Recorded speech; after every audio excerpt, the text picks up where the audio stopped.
I'd like to call our meeting to order.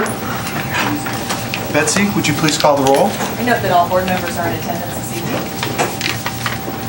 We have one item coming out of closed session this evening, and that is to approve the closed session minutes from July 21st, 2014 and July 28th, 2014 as presented or amended in closed session. Any discussion? Oh, sorry. I'm new. You're fine. First, I need a motion to approve our agenda. Second. Thank you, Steve. Thank you, Brandon. Betsy? Carter? Yes. Kopp? Yes. Maddox? Yes. Nucis? Yes. Weitzel? Yes. Worley? Yes. Petermeyer? Yes. And now we have one item coming out of closed session. Oh, you're fine. You're fine. Oh, you're Welcome. fine. Glad you guys are here. We just barely got started, so it's fine.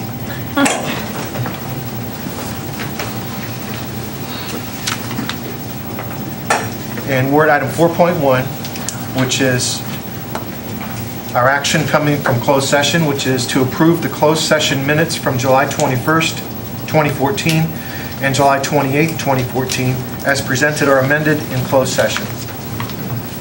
Any questions or comments on minutes? If not, I'll need a motion to approve those minutes. So moved. Thank you, Jim. A second? Second. Thank you, Brandon. Betsy? Kopp? Yes. Maddox? Yes. Nucis? Yes. Weitzel? Yes. Worley? Yes. Carter? Yes. Petermeyer? Yes. Communications. Good news, Carrie, the pre-K program.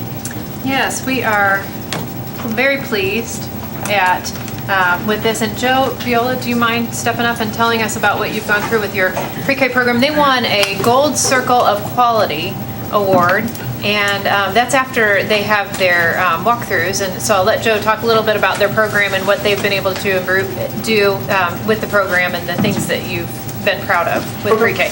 A little over a year ago, the state came through and they have a group of auditors they're contracted out from National Louis University. They come through and do two separate walkthroughs of the program. One is for grant compliance purposes to make sure that we are hitting on, I believe it's now up to 18 areas of the grant. And then on top of that, there's something, and I've explained it a little bit before, it's pretty detailed. It's called ECHRS. It's the Early Childhood Environmental Rating Scales.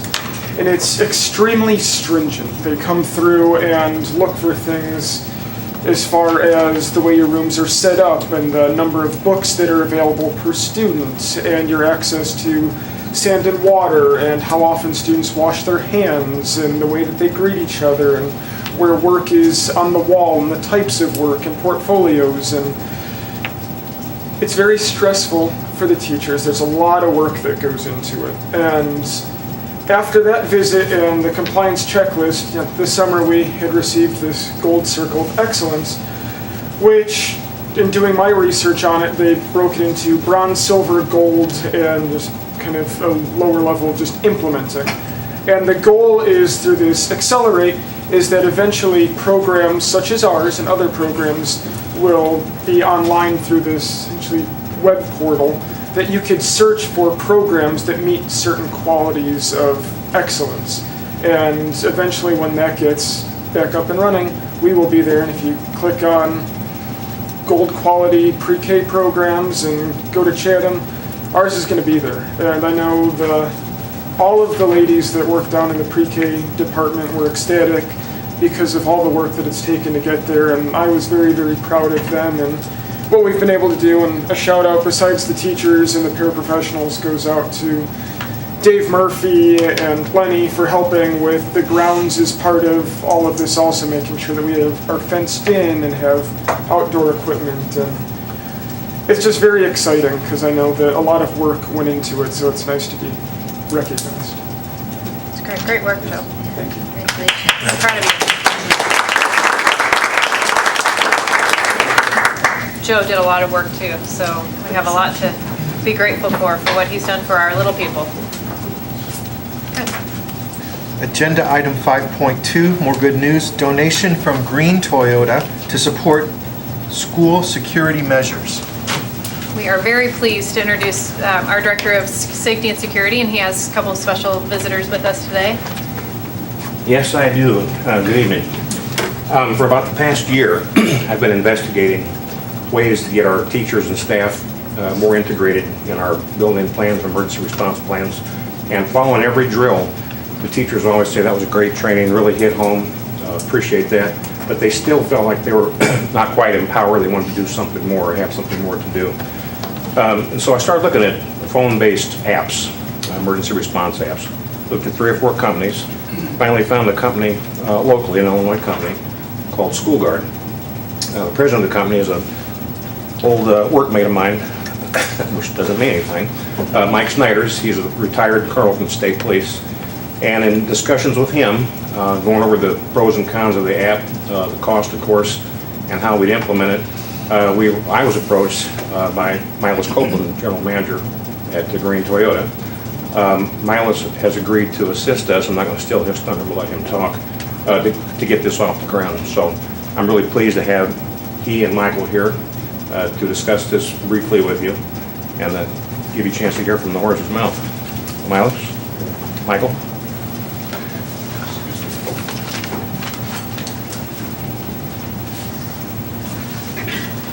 Good evening, everyone. My part in this is really very simple.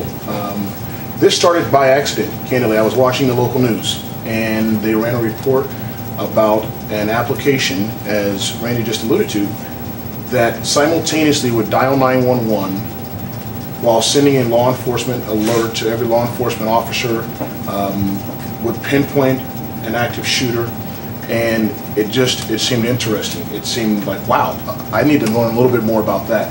I'm always looking for ways to do something more in the communities. Our model at the store that I'm at is we're all in this together, and I try to continue to put money into different things. And I thought, okay, if I'm going to spend money on motorcycle races, surely I'm going to maybe spend money for kids. So I made a phone call. They gave me Michael Snyder's phone number. I called him out of the blue on a Wednesday night, I think it was, and we started carrying conversation. And it has turned into really a business partnership as well as a friendship, bouncing ideas off of each other.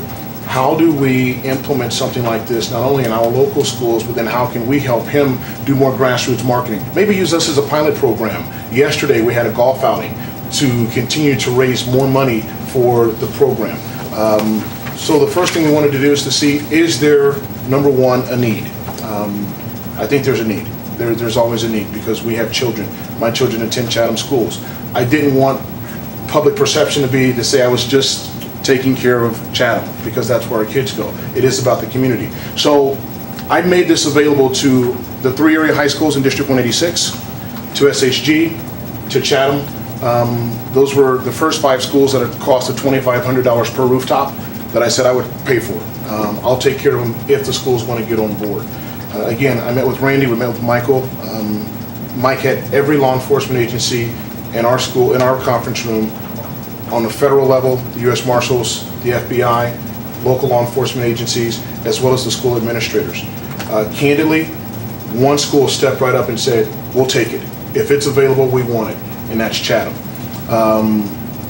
That really is the long and short of it. It has a one-time cost of $2,500. It has a recurring cost of $99 per month. It's about relationships. One of my college buddies, David Impostato, owns Piper Glen Golf Course. We reached out to him and said, hey Dave, any thoughts? You want to help? Dave said, absolutely. I'll sponsor an outing every single year, and all the proceeds will immediately go back. We'll put it in a general fund, and we'll continue to fund the schools as long as they want to stay on the program. Because some of the, I guess, hiccups or roadblocks, speed bumps that we were running into is how do we continue to fund the program through other schools if they want to jump on board. Carrie, I can't thank you enough. She came to the press conference, spoke very, very highly in favor of the program. So as I have told Mike, the money only lasts so long. There's only a certain window that I have to use it, as I'm using general funds from my store, as well as I'm doing a partnership with Toyota Motor Credit Company nationwide. And so if the other schools don't want to jump on board sooner rather than later, then I'll come back and I'll re-extend it not only to the high school level, but then we'll look to facilitate it down to the other schools on the grassroots level in Chatham as well, if that's what they want to do. Because again, I've only got a certain window, and we're putting forth a huge effort, and we're glad to at least offer to Chatham, and you know, if nothing else, we'll go to sleep at nighttime knowing our kids are going to be a little safer, a little faster. Absolutely. Thank you so that's my much. part. That's very generous. Thank You're you. very welcome. Thank you. Real quick, thank you for the opportunity to introduce myself. I'm Michael Snyders, 25 years with the Illinois State Police. I'm proud to be part of a new company. There's a team of 4 of us that launched School Guard nationwide, and we're now live in 100 schools across the country. We're live in schools in Illinois, Texas, Indiana, Missouri, and New Jersey. Hopefully by the end of this week, we'll have a few schools from the state of Maine, and we've got a kind of a big one brewing in Modesto, California that would make it 7 states. I'm really proud of the partnership that we have both with Chatham and Toyota, and actually we're looking at this as a national template, a national model to help get the word out and expand and work with business partners and school districts. And to make a very long story short, we're a national company. I live exactly 4 miles from here. I have a stepdaughter that is a freshman at Chatham, so I have community ownership. And I just want to show you the apps. Randy Randy asked us to not spend a week here, so to give you the 10-second version. But I'll show you while Milos is walking around. If a police officer is in a 10-mile radius of an active school shooting, their phone alert goes off. It gives them an alert that says, please acknowledge in uniform or acknowledge in plain clothes. And then it gives the officer a mapped location of where the threat came from. And this alert goes to every police officer, federal, FBI, U.S. Marshals, state police, local police. Every police officer within a 10-mile radius receives the alert. Also, every teacher on the school property receives the same alert, all at the same time when the school guard activation is calling 911. So make a long story short, a free phone app to the police, and then a phone app service that is sold to the schools. And during a school emergency, the teacher pushes the button. There's a brief confirmation, and by the way, the app only works when the teacher's on school property. So when they go home at night, they can't activate the alarm. But when they're on school property and there's an active shooting event, they hit report school shooting. The phone immediately calls 911. But before 911 even answers the phone, every police officer's phone has gone off within about 2 seconds. And every teacher's phone in the building has gone off within about 2 seconds, notifying them of the alert. So in a nutshell, that's what the app features do. I know you have the brochure which lists some other features for the teachers on their phone app. But I really appreciate the opportunity to present this, and however you want to proceed with either questions or certainly be available for additional information or additional inquiry. Mr. President, are they going to stay for that, or should we ask questions? I think they probably will slip out after this, right? Because we're going to discuss Yes. it again later. So if you have questions, And it's okay this to is ask not an now. action item tonight, this is discussion. Right now, this is discussion. It's Discussion, later not on the action later. agenda for an approval. Colonel, I just had a It's under new question business. about the mapping process. Yes. We can deal How with it later. refined is it? It's about a 100 foot radius of where the threat originated. So it's all based on GPS accuracy and the strength of the signal. So it's very similar to anyone's either Google Map or Apple app features on your own phone. When you zero in on your location, you can see in many places it's a very accurate map, and in some places it's not. So to make a long story short, what we did was we built a circle around the radius of where the threat originates, and that circle is about a 100-foot radius. So, so like a map of the school isn't part of this, or at least An outlier of the school, Okay. and then where the threat originated from in the school, that 100-foot radius is visible on the alert. Okay, so there is like at least an Yes, outline. there's a reference as to where the threat, so when a teacher's phone goes off and when a police officer's phone goes off, there is a reference to what part of the school the threat originated from. And part of that then is a training issue too. The law enforcement officers and teachers would know that just because the first threat came from that location, in many active shooter incidents, the threat moves, etc. But the original location of the original threat is mapped out on the alert. I have a question. It says invisible to students so they can remain focused on academics. So if a teacher pushes that or the alarm goes off, will it be in hearing range of everyone, or is it flashing or It's what? user default, so if the teacher wants the audio setting, they can have it on or not. And the invisible to students kind of marketing bullet is really referring to, you don't have to see visible security that would kind of throw off the feeling of safety and security in a school building. That's what the intent of that bullet means. And we have another question. Currently, we're having some network issues. You know, the one thought is, oh, heck, if the network's down, it doesn't matter you sell your data, but it would matter if you said it doesn't work off of the school grounds. Is there? No, we set up an electronic geofence around each school to minimize the chances of an inadvertent activation. So when a teacher leaves the geofence of the school, and it's actually a pretty precise geofence, when they leave, the app just will not work. It will allow the But I teacher guess, to so call if our network 911. is down, would it not, you don't need our network It to goes, activate right, it? it goes cellular. It's still going to use You can use cellular it's still going to data? use cellular data and cellular their information. So even if Right, your school okay. networks go down, it's an operating system. Okay, good. Cell phone or Wi-Fi, either one. Either way, okay. So just, Do you ever have any false alarms? No, we've not, and we're concerned about that. The burst goes out so quick, you really can't get it back. Right. So the police officers, when their app goes off, all subsequent communication is through 911. So if there is a false alarm, 911 dispatch would call them off.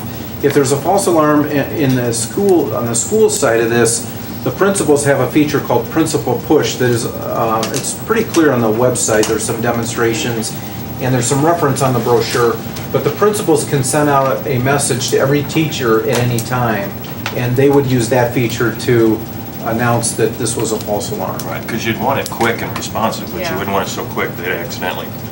Yeah, Push so, it so the when they weren't features of, supposed to. it only works on school property. There is a slide feature when the teacher wants to push the button, great.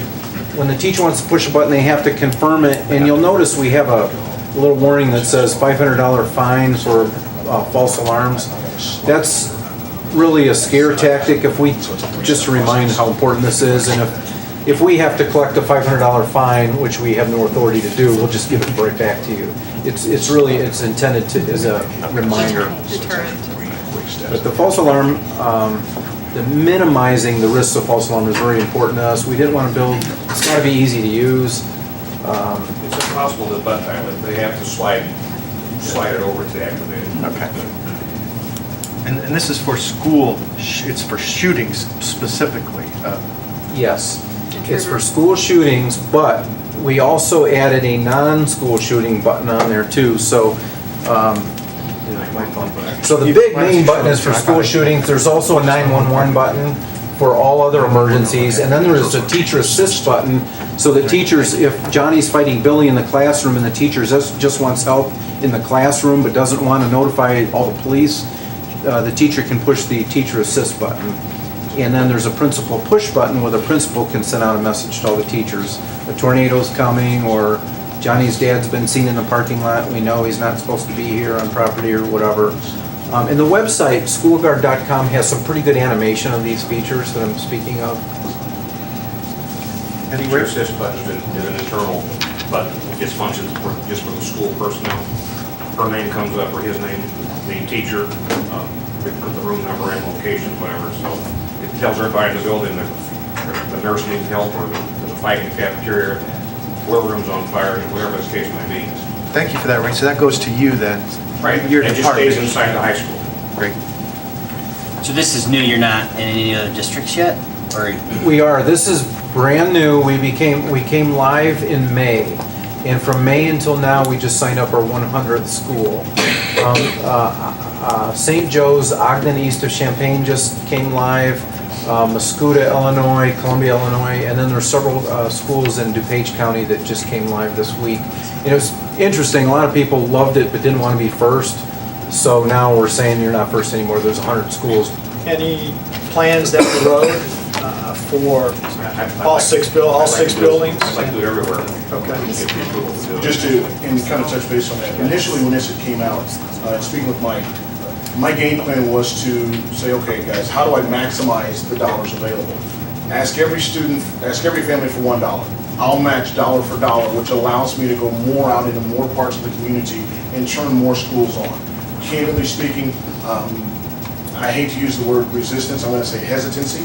So because there has been so much hesitancy, I kind of reworked my own budget and said, you know what, the first ones that raised their hand and said they want it, I'll just write the check for it and turn it on. So that being said, to go back to where we're in the beginning, as it sits right now, Chatham High School is the only one that has said yes. Again, speaking with Mike and his team, in this window of time, if we don't get other hand raisers to commit sooner rather than later, then I'll go back to Superintendent Ruby and say, who do you want on next within your district? Because my funds are still available, and we'll work through it basically then at your discretion. Very good. And again, I live locally and I'm available should additional questions pop up. Thank you. Big thanks to Green Toyota and Milas for Thanks, guys. the donation. He came to us asking to give us something, and that's not very often. Usually it's us knocking on the doors of businesses saying, please give, and he actually reached out to us and said, this is a need that we see and we want to help, and Randy was more than happy to enter into that conversation, so we appreciate that. I have a question before they leave. Is there any reason why we can't do this now instead of wait till new business? Sure. If everybody's If you agreed want to to call for a that? vote now. It was on the agenda later, but there's no reason that you couldn't call for a vote if you Pull up wanted to. 10-1. Yeah. Any other comments or questions on the good news donation from Green Toyota? We just didn't want you guys to have to wait, so. 5.2. So we'll go ahead and make that action if you'll wait just a 5.2. second. We're good? Okay. So with that, I would like to move to 10.1, new business, school guard emergency alert app, and ask for any discussion or comments on this topic. So to clarify, the donation is the $2,500 courtesy of Green Setup fee. Toyota, setup fee, and then the district, however it chooses to, is responsible for the $99 a month? Correct. For the high school. For the For the high high school. school, for the high school only. Is it $2,500 the first year plus $99 a month the first year? So $3,700 that first year is what the, But then the following year, it's just the 99, it's 2,500 from the time. So every rooftop that's turned on is $2,500, and every rooftop has a recurring cost of $99 per month, which again is why we have committed, and locally there's been a business to commit to an annual draw value, again, to help kind of roll out and redistribute those funds. so for GHS, we're talking about the first year cost of 25 plus 12, so for approximately, Well, But So then he's 12 paying for 25. us. I understand, Yeah. so, and you're offering 2,500, so there's still 1,200 that we would be spending. Correct. Correct? We're approving that, yeah, if we do that. Okay, so we're clear on that. Okay, so, I'll move that. I'll second.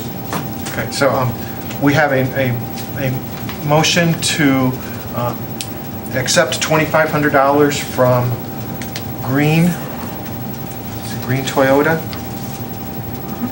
to support school security measures, school guard app at a $2,500 donated fee, and the district will be responsible for the $99 per month maintenance fee for Glenwood High School. Moved by Brandon, second by Jim. Betsy, would you please call the roll? Yep, Maddox? Yes. Nusis? Yes. Weitzel? Yes. Worley? Yes. Carter? Absolutely, yes. Cott? Yes. Petermeyer? Yes. Very good. Thank Thank you you so all. much. Thank you. Thank you. Yeah. Randy, if we can, a kind of a game plan to move this along too and see what we might be able to do to get some, donations other places too to kind of make sure that we've got all the schools covered by it. But, so, We can tell you that I'm a member of the Sangamon County Auxiliary Sheriff's Department. I know that Sheriff Campbell has already instructed all the patrol officers to download the app on their Excellent. phones. I know Randy's going to be working locally with the chiefs to try to get the local departments. So, and of course, Colonel's already talked about this. So most LEOs in the area, law enforcement officers, will have the 911 application already downloaded. They go through a vetting process, they'll be vested, they'll have that app. So it's our goal, as soon as he turns the key and says go, and Randy says go, it'll be turned on in operation. Absolutely. September 1st. Good. We have many law enforcement parents too, which is helpful because they're right in our vicinity. So this will be critical for us, I think. So to close good news, I think that we should be thankful that we have, and we're fortunate to have Randy on our staff and his commitment to the safety and security of this district. It's noticed in the community and appreciated by all of us. So thank you for your dedication, Randy. Thank you. Thank you all. Thank you. Appreciate it.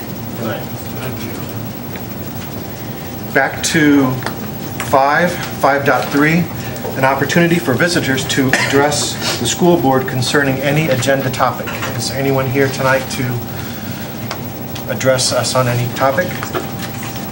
If not, we move to consent agenda items. We have consent agenda items 6.1 through 6.11. Is there any item that any member would like to pull?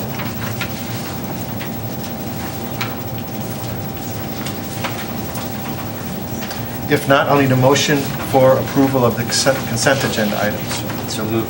Thank you, Brandon. And a second? I'll second it. Thank you, Linda. Betsy, would you please call the roll? Yes, Maddox. Yes. Nucis. Yes. Weitzel. Yes. Worley. Yes. Carter. Yes. Pop. Yes. Peterman. Yes. Next, we have 7 personnel consent items, 7.1 through 7.33. Are there any personnel consent items that any board member would like to have pulled for discussion or consideration?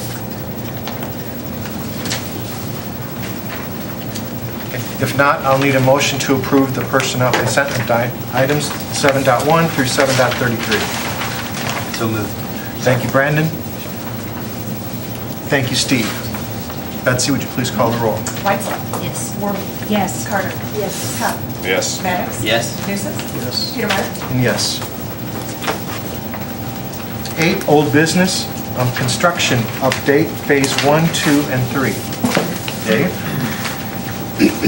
Tonight we've got Corey and Mike back with us to talk about construction. Construction has been fast and furious over the past month. Weekends, nights, we've been busy. So with further ado, I'll bring Corey up and he'll talk about his portion of this discussion. Good evening. I handed out an updated construction update versus the one that's up here. Added just a few items, good items. Going through Ball Elementary Edition, basically I'm sorry, not that one. It's not that one. Sorry, what one do you? the HOB Oh. constructions. Going through Ball Elementary, we're closed out in that project. We're 100% built out. And the items I added at the bottom were just some credits back to the district that helped out substantially. And then the next few projects, GES, GIS, and then the renovations at GIS. Just some, we're pretty much in closeout. We've been in closeout for the first 2. Getting, O&M manuals and as-built and stuff like that, just kind of finalizing a few of those.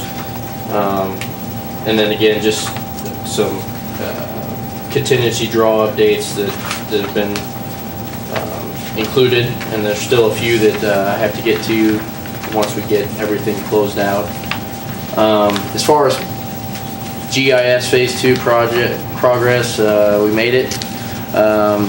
Had some hiccups here and there, but we got through it. And right now, the only thing we have left is doing some seeding outside and A little bit of grading. a little bit of grading and some seeding, and then we got a guy that's taking care of Dave's laundry list items.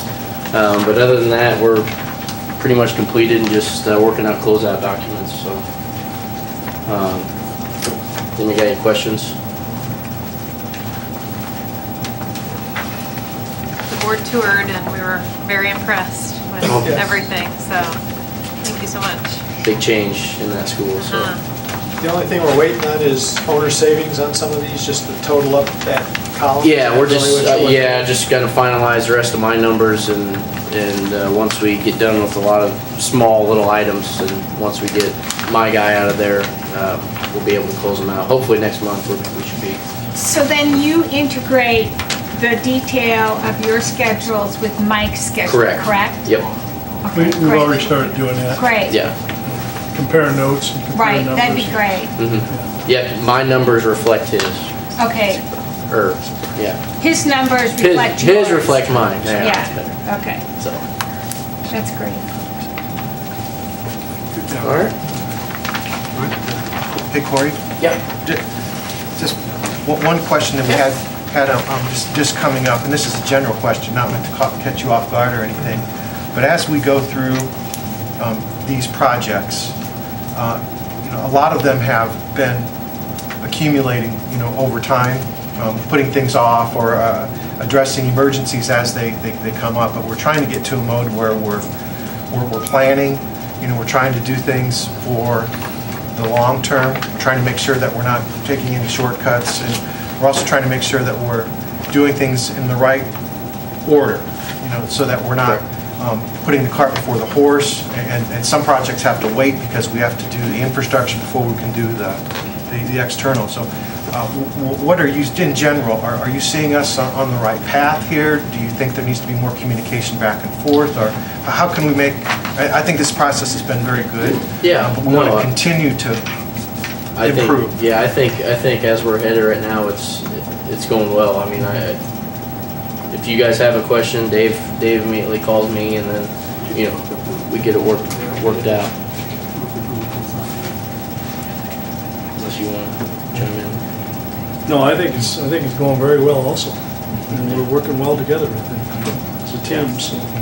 And as I said before, we don't want to, we've got some bond money out there, and we've got some, high-level items that we needed and wanted to address. But when there are things that are come in better than expected, and that's just outstanding, and everything is tracking very well, the dollars that are there are not meant to be spent on just because we have extra money. We're trying to make sure that we're addressing, the needs and the priorities that we have, and making sure that we have a priority list of doing the right things in the right order at the right time. And I think at just a smaller scale, even with these individual projects, I think all these changes reflect doing that.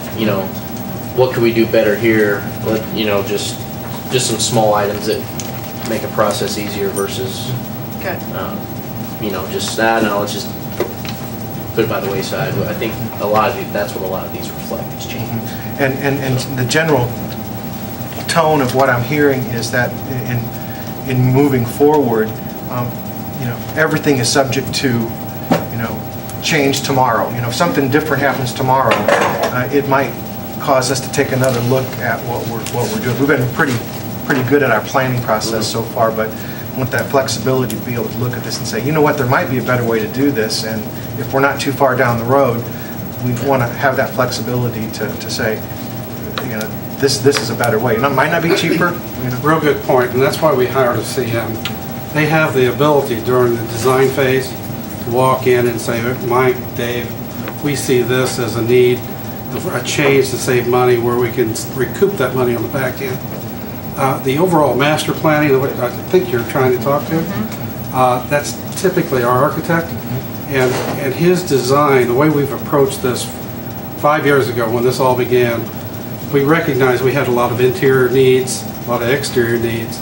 Our exterior needs were our number one needs. And the reason for that, there's no reason to fix anything inside if your roof and your walls are leaking. We appreciate that from our partners. You've got a lot of years of experience here. Absolutely. Yeah, and we appreciate it. These are meant to be positive comments, and we all recognize the fact that some of the ideas and some of the plans were developed years ago, maybe before this board, or even before the board before them. So now we're being asked to, monitor and approve. We want to make sure that we're monitoring and approving, and we're adjusting as we go down the path to the future, because that may be different today than it was a few years ago. So again, that's why you're here, so we appreciate your work. Any other questions, comments on it? Okay. Thank you, Corey. Yep. Okay, you have our standard handout, one that you're used to seeing here, the pink covered one. That goes back to phase one. You know, that is work that was accomplished mostly last summer, with the exception of the additions. I think we were able to strike off one project this month, and that was Ball HVAC project from last summer. We're still working on these, you know, with the closeout stuff. Generally, all the work is done. There may be a minor item or two, but it's really in the closeout stage. We're still sitting change order wise or contingency used, money used. We're still sitting at about a 1.25%. And we're about 97% paid out on all that. We are holding money to complete the work that we still need paperwork closed out on. So that's phase one. So not a lot of change, but we are chipping away. Phase two work, that's the work that we are in punch list mode for all those projects right now. Contractors involved in this work are going to be stepping up and completing pretty quickly here. We've got to go through and we haven't, all these change orders that we're showing on here, none of them have been officially approved by the district so far. All this paperwork's got to go through. I've started the process and most of them are in various stages of completion. So that'll be happening within the next month or two. So, but everything went pretty well. It was pretty hectic right at the end getting things done, but school's open. So, and there may be a few glitches here or there with some air conditioning and so on and so forth, but we're working through those and getting things done. As far as phase three work, that we're really not ready to talk about a lot right now. We are working on the high school addition. I think I mentioned last month we plan to bid that in 2 phases. We want to get an early jump on that so that the contractors can work throughout the winter and have it ready for school August next summer. You know, so we don't miss a beat there. We are going to put it out in 2 packages. The first package is going to be structure, the steel structure, the concrete foundations, and then some site work to go along with that. And that's going to go out September the 5th. So we will be advertising, Corey's office will be advertising that for us in the paper. And we'll probably open bids right around the 1st of October. We could see some digging going on as sometime in October, mid to late October, I'm going to guess. The bigger part of that work will be bid. We'll send it out to bid the middle of October, and we'll probably open bids first week or second week of November. That's for all the rest of the work. But hopefully we'll get the early start on this and we'll get things in the ground that allow us to enclose the building so that we can work on it throughout the winter. Dave and I had another meeting recently starting to think about the prioritization of all of the rest of the phase 3 work. That's going to take building committee involvement, but we're starting to organize that and get it into some level of priority that we think. It may change, he may direct us otherwise, but that's the process. So it's going to be happening real soon. Next construction committee meeting.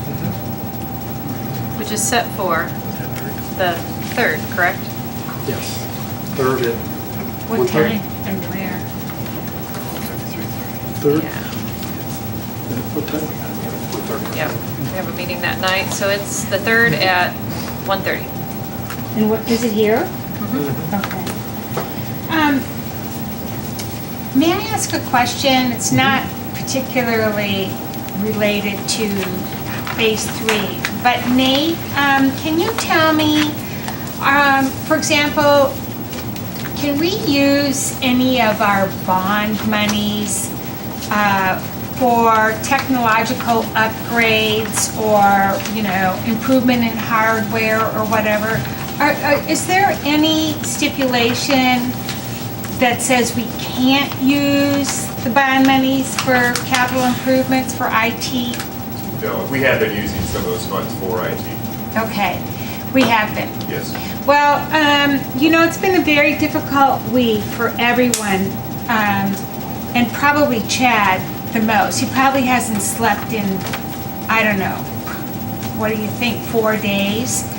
So I'm wondering if we, in this regard, phase 3, Mike, I mean, I know we're just at the beginning of this, but I really feel the need to take a look at this technology question and hardware before we start committing all these monies, because, you know, it's not just human error that causes, you know, such disruption. I mean, that could be one reason that this, you know, disruption occurs, but it's got to be hardware too. I mean, so I don't know if people, if this is a discussion that belongs strictly at the committee level first, or if anybody thinks that there's some merit in my comments. I think there's some merit in your comments. We need some help technologically. We are so disrupted. And I know the teachers and principals all feel it. I feel it. I haven't been able to get into my computer now for like 5 days. Yeah. So, yeah. There's money sitting there. We can work with Chad.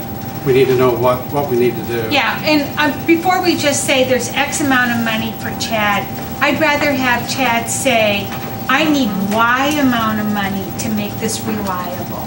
That, I mean, at this point, the guy hasn't slept. Everyone is on pins and needles.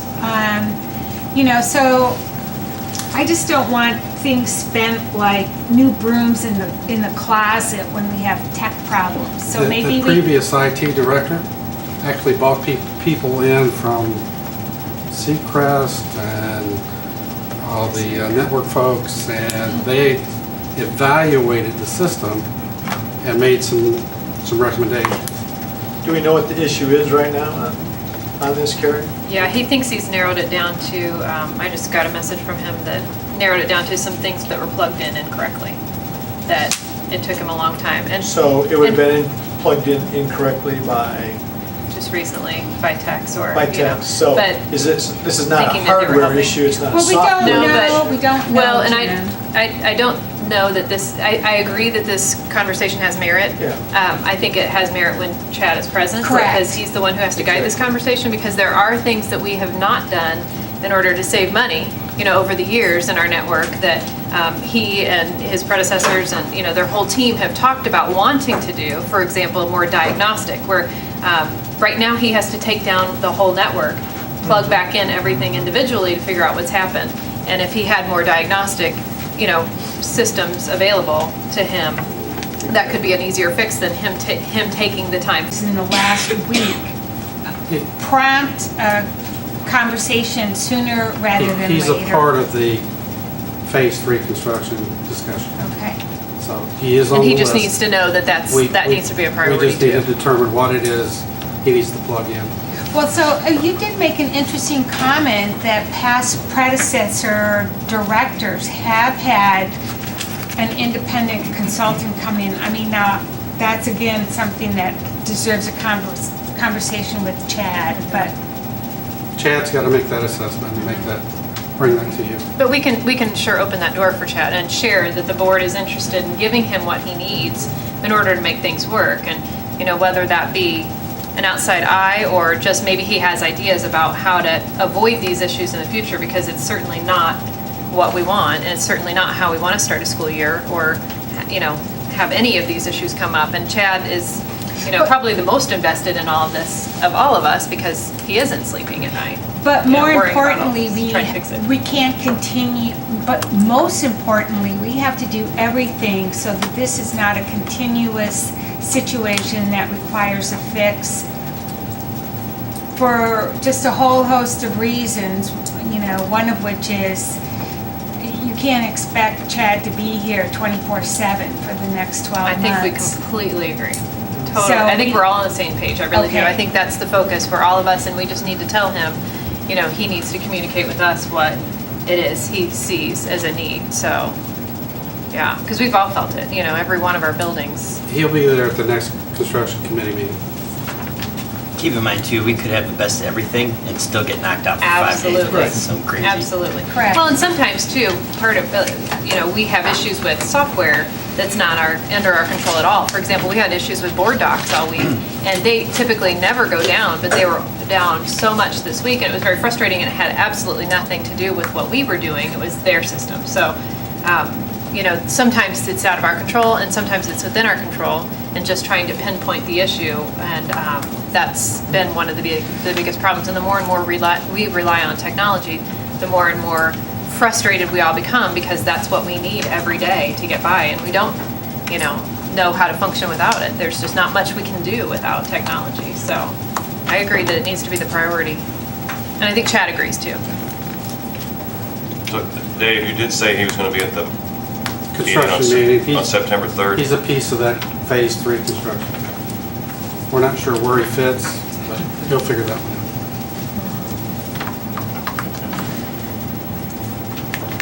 All right, any more questions? Anything else? I just have one observation. We're at Phase 3, and so that's sort of the last block of money. How much is that money, how much do we have left in that issuance, Nate? Is it like 11 something? It's just over 11 million. Okay.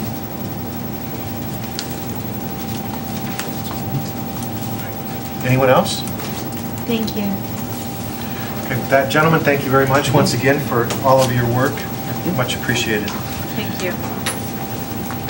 Moving to financial, 9.1, the FY15 tentative budget.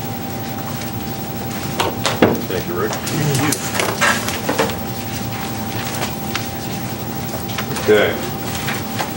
After several weeks now preparation, I am happy to present our tentative budget for FY 14-15.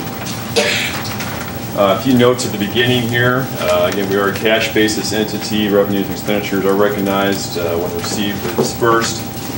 I will note that beginning balances for fund balances at 7/1/14 again are estimates at this time, as the audit has not been yet finalized. We do hope that'll be finalized here in the next month. And all funds in this budget are anticipated to have a positive fund balance at the end of this year. Again, principles of conservatism are used heavily here. Revenues budgeted on the low side. Expenditures always estimated using higher estimates. A few notes on where the state budget has come in this year. Again, we are at the same foundation level of $61.19 per pupil. 89.06% proration for FY15, which is just about exactly where it was the same time last year. However, that does translate to a GSA loss, state aid loss of about $726,000 due solely to the proration, and roughly a $333,000 loss in general state aid for FY15 as opposed to FY14. Transportation continues to be prorated at 73.7%, and the regular education component of that is at 97.2%, for an additional loss there due to proration of roughly $440,000. A recap of the operating funds, again, that's the education fund, the O&M fund, transportation fund, and working cash are all considered the big four operating funds in accordance with ISB guidelines. So I wanted to start there with our ed fund. Hopefully we can zoom in a little bit there. I presented information going back to fiscal year 09-10, so we have 6 years of information to look at. Again, I'll caveat that the 13-14 information is unaudited, so that is subject to change. But that is where my numbers are reflected at this point. For the ed fund, beginning fund balance of just under $3 million. Moving on to the O&M fund. Beginning fund balance $1,092,500. Estimated receipts of just under $4.3 million, or a 10.6% increase. Estimated expenditures $4,045,116 for an estimated increase of 13.4%. for an estimated increase in fund balance for the O&M fund of $254,147. Moving to the transportation fund. Beginning fund balance estimated $1.56 million. Total receipts $1,955,848 for a decrease of 10.4%. Estimated expenditures $2,209,198 for an increase of about 6.9%, or a net decrease in fund balance for transportation of $253,350. Moving on to the working cash fund. Beginning balance $1,929,000. Very small amount of receipts coming in on our reduced levy for this year, $675. Again, would be our increase for a remaining fund balance of just over $1,930,000. Following worksheet is a summary of our operating funds. Beginning fund balance operating $7,555,932. Total receipts $39,304,009. Represents a 3.7% increase across the board. Expenditures $39,300,065, roughly 4.7% increase in expenditures for a net excess of $3,944 for all four operating funds, bringing our ending fund balance to just under $7.56 million. Moving forward to the non-operational funds, our debt services fund. Beginning balance $3,072,724. Net receipts $4.8 million. Net expenditures $5,467,758 for a net decrease of $665,766. An estimated remaining fund balance of just over $2.4 million. Our retirement fund, also considered the IMRF fund, which accounts for IMRF, Social Security, and Medicare taxes.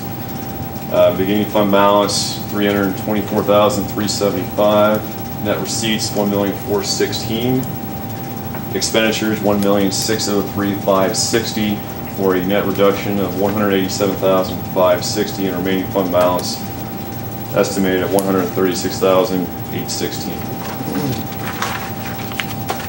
Capital Projects Fund, beginning fund balance tentative at $6.42 million. Receipts of $51,200. Expenditures $16,569,127. And then other financing sources, again, would be our bond revenue anticipated next spring, $11.1 million, for a net decrease in fund balance for the Capital Projects Fund of $5.417 million. Finally, we have our Fire Prevention or Safety Fund, or also called the Health Life Safety Fund. Beginning fund balance $1,916,170. Receipts again from a reduced levy $675. Estimated expenditures tentatively at $1.1 million for a net decrease of just under $1.1 million. The remaining fund balance in Health Life Safety of $816,846. Finally, we have a summary of all funds combined. Again, it's both operating and non-operating funds. Over the last 6 years, beginning fund balance for the district $19,288,060. Receipts $45,573,876. Expenditures $64,040,510 for a net decrease after other financing sources of $7,366,634. And final overall fund balance of $11.921 million. Are there any questions on the tentative budget?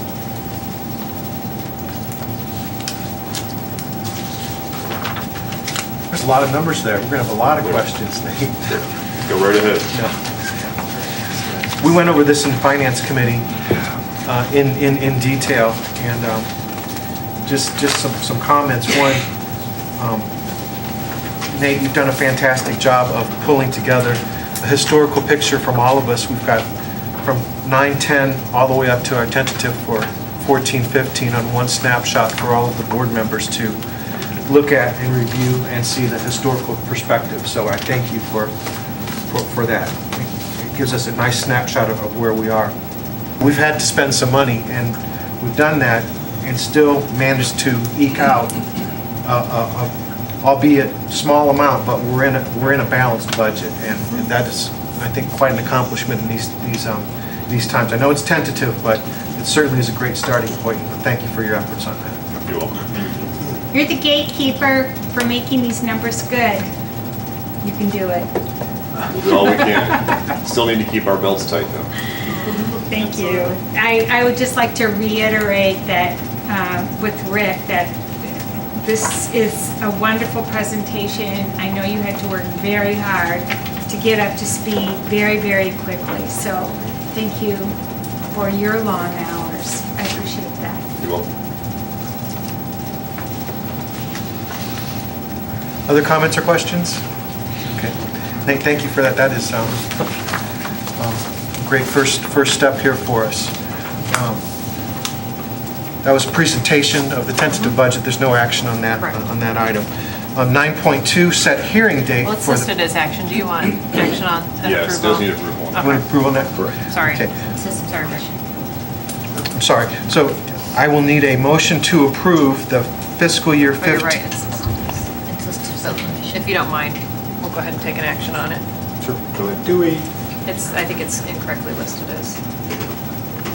Do we need to? but we're not It's adopting a that tentative. budget, we're not. I'm sorry, I skipped ahead to set the hearing date. You need action on setting the hearing date, but you don't need action Not on this one. budget, We're on the okay. tentative budget, This so is the I tentative apologize. budget. Okay. I was skipped ahead to the next agenda item. Okay, so now we can move to 9.2, set Yes. hearing date for FY15 budget. Yes, this we do need action on. And that will be the next regularly scheduled board meeting. If I can interject, I'm sorry. So we are not doing a vote on the tentative, because we actually should. We had that down as just informational only. Okay. You Can we add that? Yeah. 'Cause I do need to post that in the paper, and it cannot be posted until the board takes action on the tentative. Okay.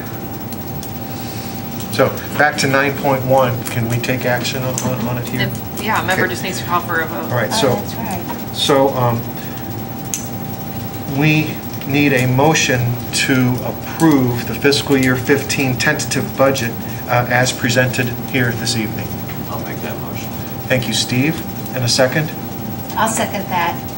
Thank you, Susan. Betsy, would you please call the roll? Yeah, Susan. Yes. Carter. Yes. Okay. Yes. Maddox. Yes. Nucis. Yes. Weitzel. Yes. Petermeyer. Yes. Now to 9.2, set hearing date for the fiscal year 15 budget, which will be the next board meeting, which is coming up next month. September 29th. September 29th. So I'll need a motion to set the hearing, to accept September 29th as the hearing date for the fiscal year 15 budget. I'll make that motion. Thank you, Susan. Excuse me, Nate, does that have to be posted for 30 days or 45 days? 30 days. Okay, thank you. Yes, I'll make that motion. Thank you, Susan. Second. Thank you, Brandon. Betsy, would you please call the roll? Yes. Carter. Yes. Con. Yes. Maddox. Yes. Nucis. Yes. Weitzel. Yes. Worley. Yes. Petermeyer. Yes. Board meeting was just the 22nd, is the board meeting not till the 29th? I mean, I could Real be quick. wrong. Just double check. I have it listed as the 29th. Oh. We're just checking dates. You all It's have the the 29th, right? 29th, this next board meeting. It's a week, it's a month before the wedding. And I think that's why we set those dates that way, because we counted Yeah, it. 30 Okay, days. great. Wonderful. I think at some point we've switched that, Okay. So we're good? so that we had enough, the 30 days. Right. Yeah, and I just didn't change it. Okay. Actually, I don't know. Lisa, we good? Yeah, we're good, we're good. 9.3, the treasurer's financial report. Thank you, Rick. We'll begin with the revenues. Thus far this year, again, this is through July, so this is 1 month's worth of revenues. I've included the FY14 unaudited figures there to the far left. July revenues there to the right of that column. The tentative budget numbers as was just approved to the right of that column with percentages, actual versus budget received.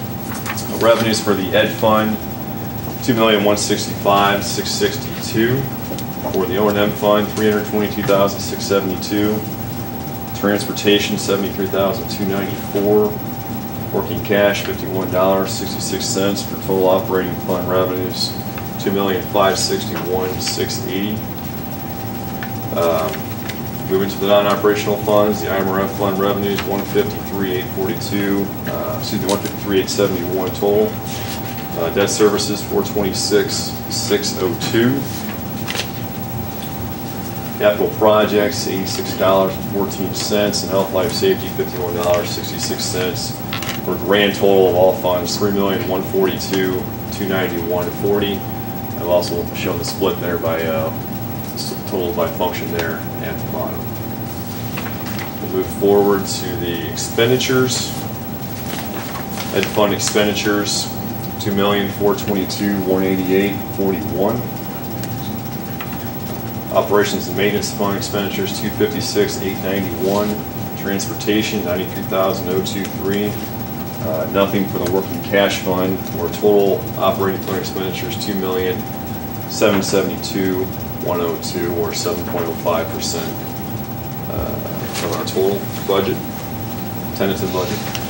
Retirement fund expenditures, $67,929. Debt services, $908,169.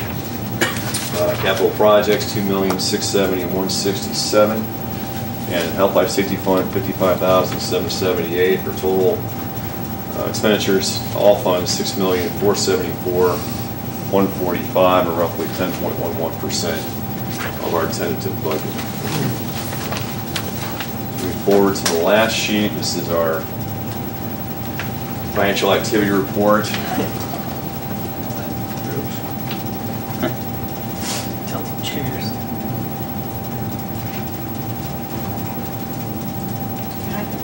It's upside down. Just keep going. While she's turning that, a comment on this, I really like the balancing back to Skyward accounts on the right-hand column, just letting us know where how you're finding the, just the little differentials that are remaining there. Absolutely. There we go. All right, a little hard to read there at the top, but basically this shows the summary revenues and expenditures and remaining fund balance. I apologize, that last column should be July 31st, 2014.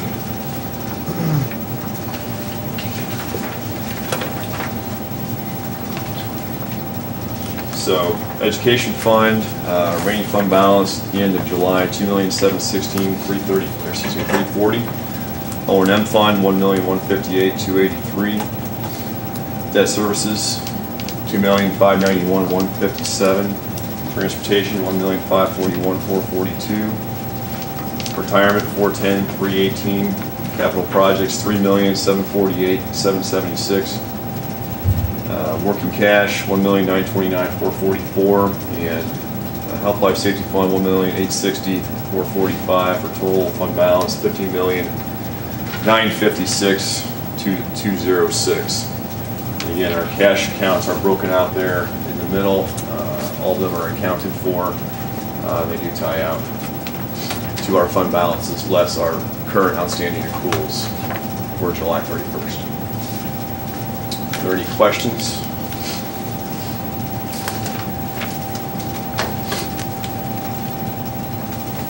Again, a comment, thank you for the nice work on this, and question, going back to last year, you've got the audit coming up, or just about done with that, and the AFR, when do you expect that process to be completed? We're hoping the next month, but we still have some field work that has to be done here, and we anticipate the auditors coming back in the next week or two to wrap that up, and it will take some time after that, of course, to put the final numbers together. So hopefully September, that's my goal, but we'll see. So Even the first or second week in October would be really great. Sure. I mean, not to provide a reason why don't have to have it in September, but nevertheless, that's a really great timing, even to have it by the first week in October. Absolutely, I agree. The sooner the better, in my opinion. yes. Yeah, I know. Well, it reflects your hard work too then, as well. Thank you. Is there a filing date on that? I believe it's, worst case scenario, I think is December 31st, December, yeah, I recall, it's late in the on the year. filing date, yes. But those numbers are important for our bonds and for how we're viewed, our financial stability, so. That's correct. In fact, bond reporting in particular has to be done within 210 days of our year end, so that puts you pretty much at the end of January. So you don't want to be any later than that, but worst case scenario would be December. Yeah, and I'm not rushing you. What we're seeing though is an improvement from years past. So the earlier the better news gets out, the better for us as a district from a financial perspective. Absolutely. So again, thank you for all your work. You're welcome. All right, so I need a motion to, any other questions? So then I'll need a motion to approve the treasurer's financial report as presented here tonight. I'll make that motion. Thank you, Susan. And a second? Second.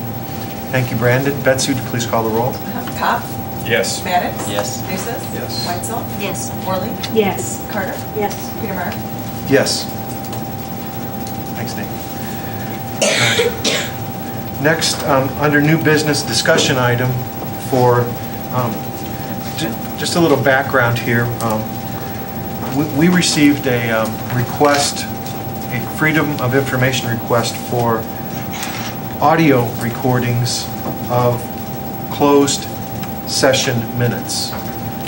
And we carefully reviewed that request, as we do every request, and discussed with legal and asked for an opinion and also past precedent, and looked at past practice of the Chatham board. Past practice of the board we've never released the verbatim audio recordings of closed sessions, never, as far as we could look back and see. So we started to look at what is legal precedent on that issue, and legal came back with several cases where it was deliberated, and they looked back at the intent of the original legislation, and the intent was to create an environment that deliberation could occur in a free and open manner without board members worried about what they were discussing, it becoming public and potentially coming back to harm them in the public. And the reason for that was the intent of the law, from what we've been told and what we've read and what we've researched, was to protect a vigorous deliberative process in closed session so that board members could freely talk about what ifs or discuss concerns that they might have in an open manner about whatever topic came up. We then consulted, or I looked back at the notes I had and school board meeting guides, and it also referred back to closed session minutes not being something that was able to be released, or that should be FOIA-able under the law. So we had a request for something that we are not required to give up. And legal further advised that in doing so, it could change the deliberative process in the future, which is something that is could be of concern. So in an effort for us to comply with the public's request for information and also protect the deliberative process, we have a balancing act here to talk about. So we wanted to talk about it tonight to see if anyone had any questions or comments. It appears that we are in our rights to deny a request that came in, and in protecting the deliberative process, we have done that, and we are releasing all of the written notes that are able to be released, and of course, all of the open meetings are recorded and out for public view. But the protected part of that, our decision to date, on the advice of counsel, was to keep those closed as it has been past practice and also past legal precedent. So, questions, comments? Am I correct in recalling that the Illinois Principals Association and the Illinois School Board Association also agreed with the recommendation not to release audio recordings? Not just us, but in general. Yeah. Right. It's in our law book that we got from one of our workshops, and the only people that have the authority to examine closed session minutes in private at the courts. If there's a criminal or a civil action brought against the school board, they have the right to look at them. Other than that, they're to remain closed. And the judge keeps them in chambers. Right, when in that private. Private. So, And it's the same thing, it says the same thing in the IASB guides that we've researched on our own, in addition to what, you can Google this too and go on the internet and find a lot of different case law, and legalists come back with their opinions. So certainly it's not an attempt to hold anything back from the public or not be transparent. You know, it's an attempt to release everything that we possibly can and yet protect the deliberative process, as was the intention of FOIA. And the records you disclose for those meetings are the minutes. So, you know, as you approve minutes, it's important to note the, you know, the conversation or the spirit of the conversation in the minutes, because those are the records that then are released upon them being opened. So our response to the FOIA request was really in regards to those were recordings that were not yet disclosed or not opened by the Board of Education, and so that's why we brought it forward on the agenda tonight, because if in general this, you know, would be something that the board would want to pursue, opening closed session verbatim recordings, then it would be something that only the Board of Education could do, rather than district office personnel. Which we've never done. So the request was for something that didn't exist. It's the right thing to do. I think we've been well advised. Okay. Any other questions on that? It's not an action item, just No, a it's just discussion discussion. item. So. All right, with that, we can move to 10.3, which is approval of Ball Chatham Educational Support Professionals Association contract for 2014 to 2016. I'd like to compliment the Board of Education team, the administrative team that served on that negotiating team, as well as the support staff team that negotiated the contract. We spent a lot of time talking about many different issues because the support staff association represents so many different groups. It was a long conversation because we talk about the needs of bus drivers, the needs of nurses, secretaries, custodians. You know, all of those are conversations that are lengthy in themselves because it's each category of paraprofessional or support staff member. And so we followed the IBB process, and it was a good one because we could, you know, sit at the same table and have conversations together. You know, it was a good process, but we came away with a 2-year contract. So this is a 2-year contract, and it's posted on board docs for anyone that's interested in seeing it. But board members were all present, so thank you. Anything else that anybody wants to say? It was the interest-based bargaining, very rewarding process with hearing the individual stories of each individual, from the professionals that drive the buses to the professionals that prepare our food.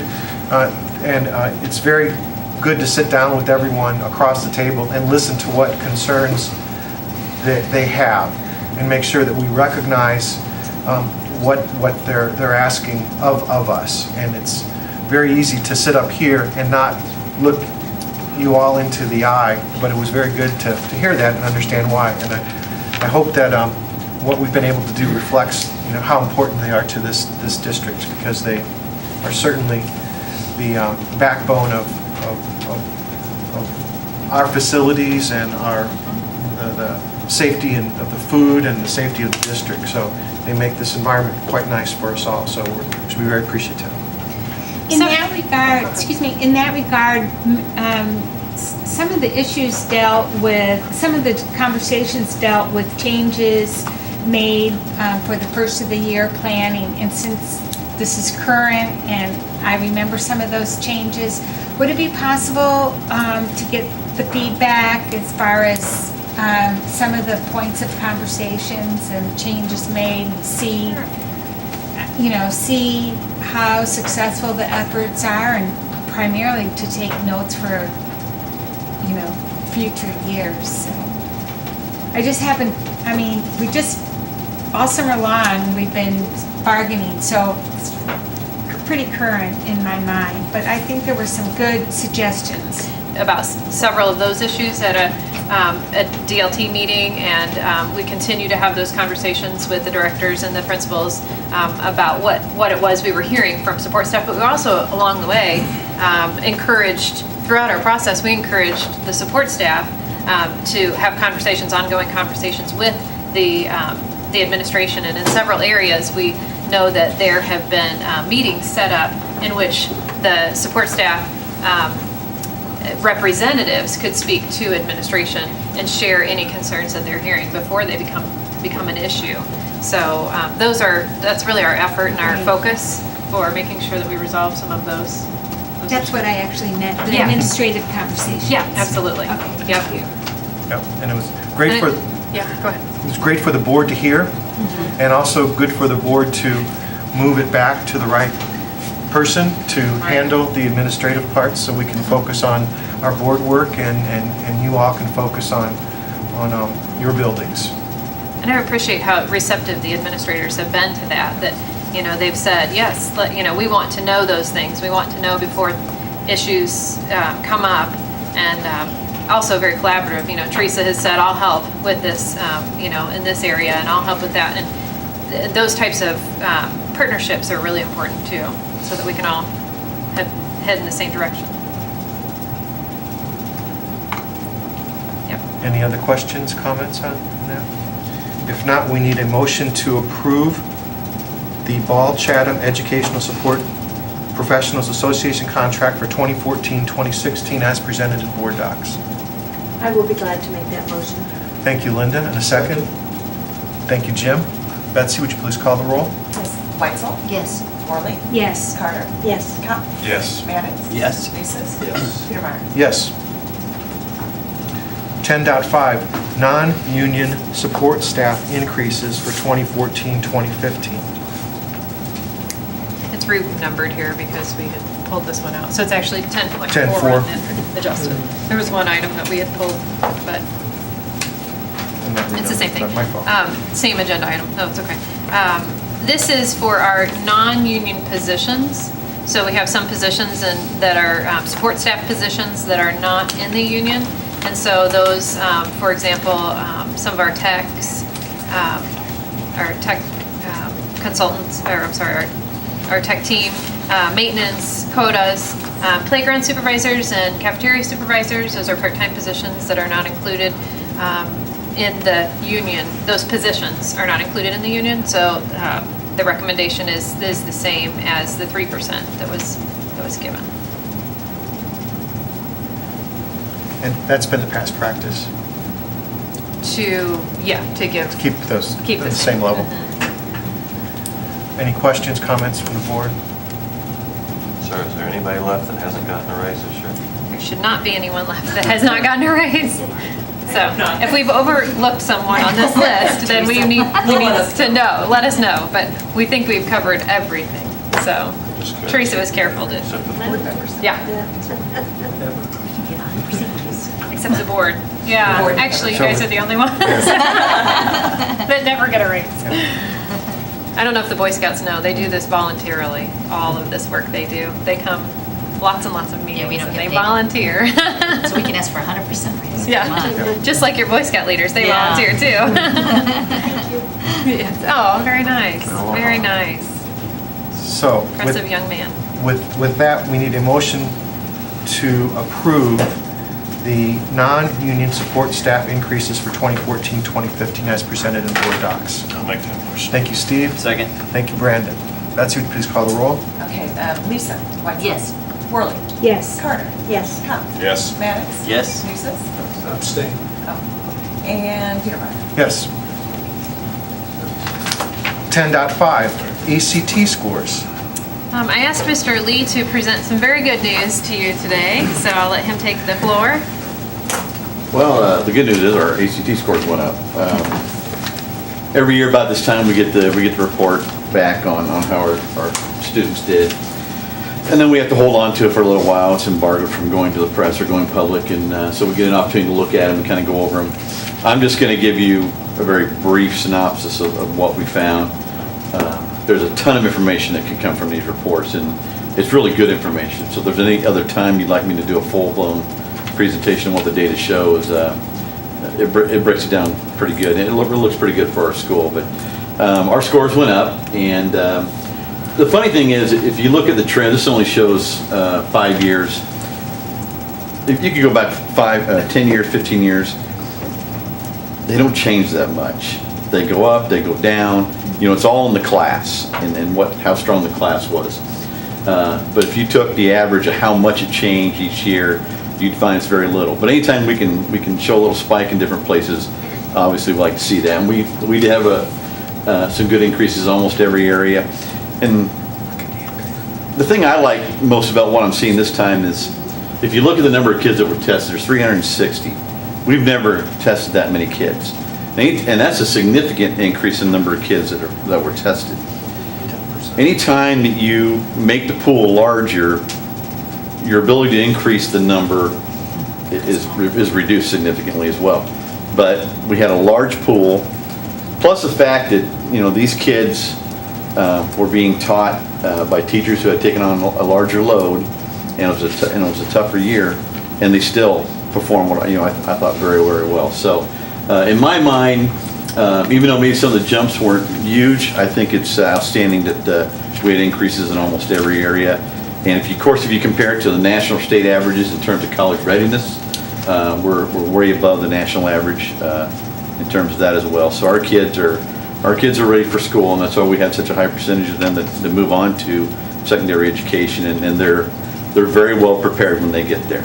So that's kind of the short synopsis of what we get. And like I said, if you'd like a full-blown breakdown, we can do that at some time if you'd like. Any questions? Just thank you for your efforts, and it starts thank the teachers. At the younger, in the earlier grades, and it rolls up to this, but you can see Carrie's reading initiative taking effect and all the work that was done years ago, and it's just a joy to watch these students grow and the accomplishments that they are. Good teaching, good students, and it works that well. Good teaching, good students, good parents. It's a team. Jim, is there any way to see where other schools are at? We will. You can, yeah. Like I said, this is all embargoed for a point in time, so now all these scores are now released. Okay. Is there a site that we can kind of go and compare, just to kind of? Yes, there is. The ACT website has all kinds of information, and then we can compare schools. Actually, the one we kind of look forward to every year is the Chicago Sun-Times, where we tend to be ranked pretty high across the state. Out of all the high schools in the state, we're generally always in the top 100. A lot of times we're in the top 50, and we've been as high as like 29th in the state. And remember, 26 of those 29 are Chicago area big-time schools. So downstate, we're usually ranking like the top 5. All that is listed very well in Chicago Sun-Times report that comes out. It tells you where you rank. So Is that out we can yet, find. Jim? I know I. Not yet, not for these scores. Okay. So, am I to understand it correctly, we're going to have another assessment of Park? Are we going to still do the ACT after next year, or? Well, the ACT will always be there, but so far as being paid for by the state and given to every student in the school, this is the final year for that, and it's optional. Okay. We're going to choose to do it. There are a lot of kids who maybe not get the opportunity to take the ACT if they don't get the opportunity to take it free in school. So my feeling is we should continue to do that this year. And we've really pushed to, as leaders, we've pushed really hard to open that conversation again to legislators and to ISBE, that how important it is to be able to offer it at the schools, because we believe that it is. So there's still that conversation going on. That is, Jim's right, that's how it's set right now. But there's a lot of conversation and a lot of push from the educators that this is something that is important for our students. Oh, absolutely. So we will definitely participate, and we'll see where it goes from there. Because this is a report to indicate how prepared our kids are to go to college. Absolutely. If the college readiness scores, that's very telling. This would be something good to put on a dashboard. Oh, yeah. That was my question. Is it part of the dashboard when you go to the state board site? It's on our site. It's on. There's a link to it on our site, and it has the historical ACT and the Illinois scores. And Yeah, and now with Park, everything's going to change a little bit, and who knows what it's exactly going to look like. But yeah, it's all public, and it's all part of what we can put out there. So There's an area down here on the bottom of the first page that talks about some benchmarks that colleges use, and then it lists a % of our kids that are ready. Correct. So like last year, we were at 37% of meeting all four, and now we're at 39. Right. A couple of years ago, we were at 43, but that was a really good class. Well, probably 2011, I'm guessing. Yeah, their scores. It's the class If you that look got a across here, their composite scores are out. 23.6 Right, they were at 43%. They're out of the stratosphere. Yeah, they had a 23.6 with composites. But there's still a lot of room for improvement there. Oh, we know that, absolutely. So Absolutely. I'm just curious, what do you use this for? I mean, do you notify some of these kids and talk to the kids that aren't meeting, or do you have? The counselors do most of that piece of it. Okay. I use this piece of it with teachers. Okay. So they can kind of get a gauge of where we're at. I know from the moment I walked into this district, it was a concern of mine. Ball Chatham is an outstanding academic high school and district. And you can get complacent in that, okay, we're good, so do we really need to push ourselves? Just kind of coast. What's that? We don't want to coast. Exactly. And so we've had a lot of those conversations, myself and the staff, that you've always want to get better, and we try. I hope we continue to use the ACT so we can kind of. I think we have to, absolutely. Jim, do you know how much it costs to admit, I mean, I know it's currently through this budget year it's paid for. Do you know how much it costs if the legislature chooses not to pay for it? I do not know. I don't, yeah. If we would pick it up, you mean? Right, because otherwise we'd have to very pick it up. costly. Because it's, Yeah. I mean, I know what it was like to take. I mean, I very just costly. assumed it would go back to Whatever the kids taking on parents. Saturdays if their parents want to. Right, and we'll pay for one for all the juniors. Right. Wasn't it about 17,000? Did I don't read that recall, somewhere? man. Well, it's I don't know. about 70 or 80 bucks if you take it, if you pay for your child to take it other times. So if it's just that times 350 kids or 350 whatever, kids, yeah. I suppose, unless they do any kind of. Yeah, I hope we can find a way to keep doing it. It's, and our kids take it so seriously. PSE maybe not so much, that first day, or the second day. That first day, they are worn out when they leave. They really They take it get very seriously. Yep, That's half the battle, isn't it? it is. Well, congratulations to you and all Thank the you. teachers in the district. Thank you for your Yep, hard work absolutely.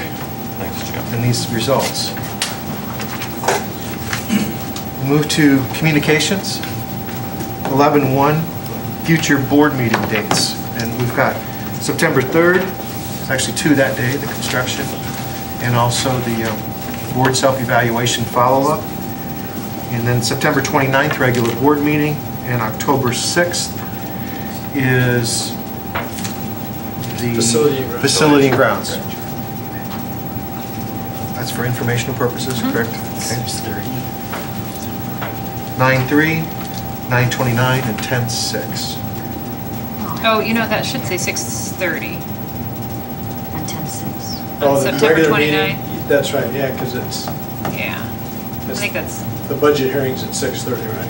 I believe so. We've always done it at 6:30. Yes. At least the past many recent years, so I'll change that. Sorry about that. All right, 11-2, opportunity for visitors to address the school board concerning any topic. Would anyone like to address the board this evening? You guys are on. Anything? Good, good. It's a pretty riveting thing to attend. You guys all get a good nap in while you're here? You were very attentive. Gentlemen, thank you for your service and all the things that you do. Yes. You remember this for the rest of your life. It's something you don't want to ever attend again. And you're welcome to come back. And you do make You're a a good difference. audience. You do make a difference, so remember that. With that, 12:01, adjournment of regular meeting. I need a motion to adjourn our regular meeting. Thank you, Steve. Thank you, Brandon. Betsy, would you please call the roll? All in favor? Aye. Any opposed? We're adjourned. Thank you all.